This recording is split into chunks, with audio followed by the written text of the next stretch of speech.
9th class के छठे अध्याय रेखाएं एवं कोण की हमारी तीसरी प्रश्नावली है 6.3।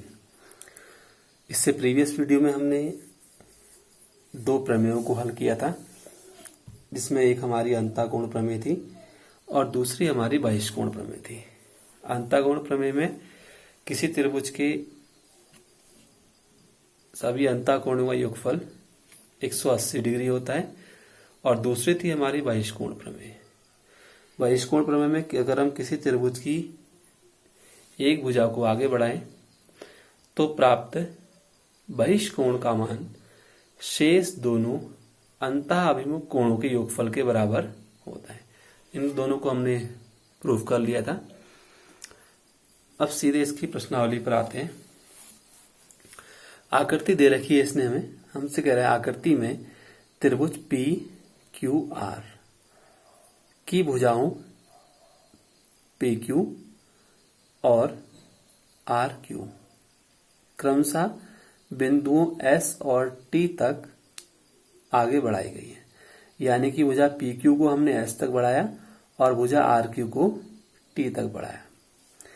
इस प्रकार हमें कोण एस पी आर बहिष्कोण मिल गया 135 डिग्री और इस साइड को आगे बढ़ाने पर बहिष्कोण मिल गया पी क्यू टी बराबर 110 डिग्री।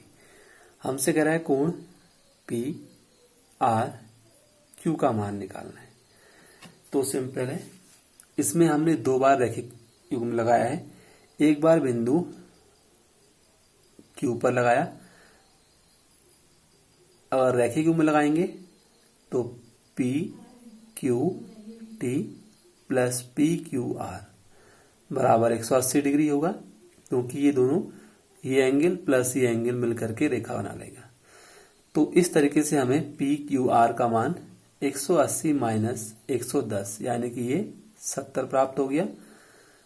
इसी प्रकार से हम बिंदु पी पर रैखिक युग्म लगाएंगे तो S P R plus R P Q बराबर 180 डिग्री होगा और आर पी क्यू का मान हमें प्राप्त हो जाएगा 180 माइनस 135 यानी कि 45 डिग्री।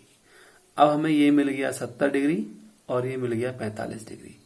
अब हम त्रिभुज पी क्यू आर में अंतःकोण प्रमेय का प्रयोग कर लेंगे। कोण P plus Q plus R बराबर 180 डिग्री, या हम Q P R plus P Q R plus P R Q बराबर 180 भी लिख सकते हैं। शॉर्ट में इसको हम पी क्यू आर बराबर 180 भी लिख सकते हैं। एंगल पी की वैल्यू 45 मिली हमें, क्यू की 70 और आर की हमने फाइंड करनी है। तो पी आर क्यू इक्वल हो जाएगा 180 माइनस 115 डिग्री। तो एंगल पी आर क्यू की वैल्यू हमारे पास आ जाएगी 65 डिग्री। उसके बाद हमारा क्वेश्चन नंबर 2 है, जिसमें हमसे कह रहा है एंगल एक्स, एक ट्राइंगल है एक्स वाई जेड। इसमें कह रहा है एंगल एक्स की वैल्यू 62 डिग्री है और एक्स वाई जेड 54 डिग्री, यानी कि ये पूरा एक्स जो है 64 डिग्री है और वाई की पूरे की वैल्यू 54 डिग्री है, 54 डिग्री है। हमसे कह रहा है यदि वाई ओ और जेड ओ क्रमशः त्रिभुज एक्स वाई जेड, यानी कि जो वाई ओ है और जेड ओ है ये त्रिभुज एक्स वाई जेड के कोण एक्स वाई जेड और एक्स जेड वाई के समद्विभाजक है। तो हमने निकालना क्या है, ओ जेड वाई निकालना है और वाई ओ जेड की वैल्यू फाइंड करनी है। तो सिंपल से शब्दों में इसको समझते हैं क्वेश्चन को। एक्स वाई जेड हमारा एक ट्राइंगल है जिसमें शीर्ष कोण का मान 64 डिग्री दिया है और शीर्ष वाई का मान 54 डिग्री दिया है। जेड फाइंड करना है हमने, ओ जेड वाई। तो सबसे पहले हम इसमें ट्राइंगल एक्स वाई जेड से पूरे एंगल जेड की वैल्यू फाइंड कर लेते हैं। Angle X plus Y plus Z 62 plus 54 plus Z 180 और जेड की वैल्यू आ जाएगी 180 माइनस 116। इन दोनों को जोड़ा हमने और 180 में से घटाया, अंतःकोण प्रमेय का प्रयोग किया है हमने। तो जेड की वैल्यू हमारी आ जाएगी 64 डिग्री। अब हम यहाँ पर आगे इसने हमसे क्या कहा है, कह रहा है वाई ओ जो है एंगल एक्स का अर्धक है और जेड ओ एंगल जेड का अर्धक, यानी जो रेखा हमारी ओ वाई है ये एंगल वाई को हाफ पार्ट में डिवाइड कर रही है, समद्विभाजित कर रही है बराबर बराबर, और इसी प्रकार से जेड ओ भी कोण जेड को समद्विभाजित करता है। तो वाई ओ वाई जेड की वैल्यू 54 का आधा हो जाएगी, हाफ, यानी कि 54/2 यानी कि 27। और इसी प्रकार से ओ जेड वाई की वैल्यू पूरी हमने 64 निकाली 64, तो 64 का हाफ हो जाएगी 32,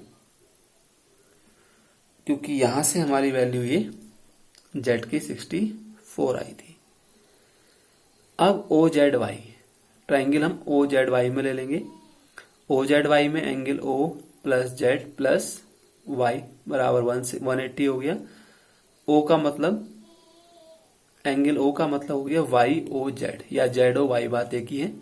जेड की वैल्यू हमारी 32 है, हाफ आई, और वाई की 27। तो ये अंतिम परिणाम आ गया ओ वाई ओ जेड बराबर 180 माइनस 59 यानी कि 121 डिग्री। और ओ जेड वाई हमने पहले निकाल लिया है, ये 32 डिग्री हमारा आंसर हो गया था। तो इस तरीके से ये दोनों क्वेश्चन हमारे सॉल्व होते हैं। क्वेश्चन नंबर थर्ड में भी आकृति इसने हमें पूरी जो प्रश्नावली है सब में दे रखी है, जितने भी क्वेश्चन अभी तक हमने हल किए हुए। तीसरे में भी इसने हमें आकृति दे रखी है। हमसे कह रहा है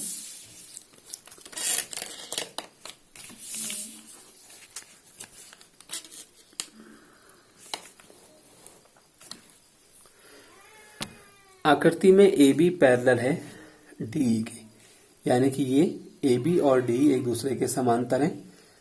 बी ए सी 35 डिग्री है, सी डी ई 53 है, और हमने डी सी ई की वैल्यू फाइंड करनी है। तो जो हमें गिवन था वो हमने यहाँ लिख लिया, जो फाइंड करना है वो डी सी ई है। सबसे पहले हम ध्यान देंगे कि जो उसने हमें दिया है उससे आगे बढ़ना शुरू करेंगे। इसे ए बी पैरेलल डी के, तो हम जानते हैं ए बी और डी अगर समांतर रेखाएं हैं, पैरेलल हैं, और ए ई इसकी ट्रांसवर्सल लाइन है यानी कि तिर्यक रेखा है, तो इस तरीके से हमारा ये जेड बन रहा है। ए बी समांतर है डी के और ए ई तिर्यक रेखा है, तो ये एंगल हमारे आपस में बराबर होंगे, यानी कि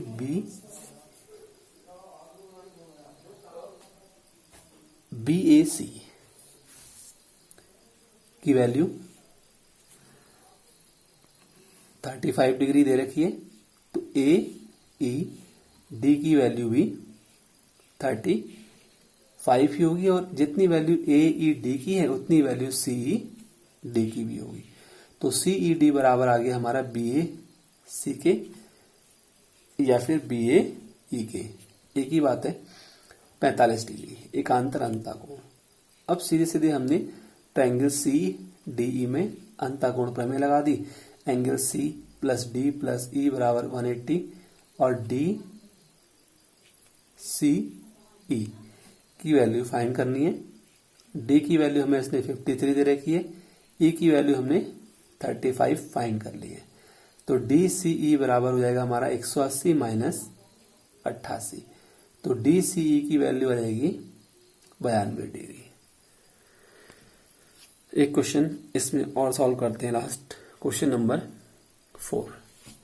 क्वेश्चन नंबर 4 में हमसे कह रहा है आकृति में यदि रेखाएं पी क्यू और आर एस बिंदु टी पर इस प्रकार प्रतिच्छेद करती हैं कि पी आर टी की वैल्यू 40 डिग्री है, आर पी टी 95 डिग्री है, और टी एस क्यू 75 डिग्री है। हमने फाइंड करना है एस क्यू टी, क्यू वाले एंगल की वैल्यू फाइंड करनी है।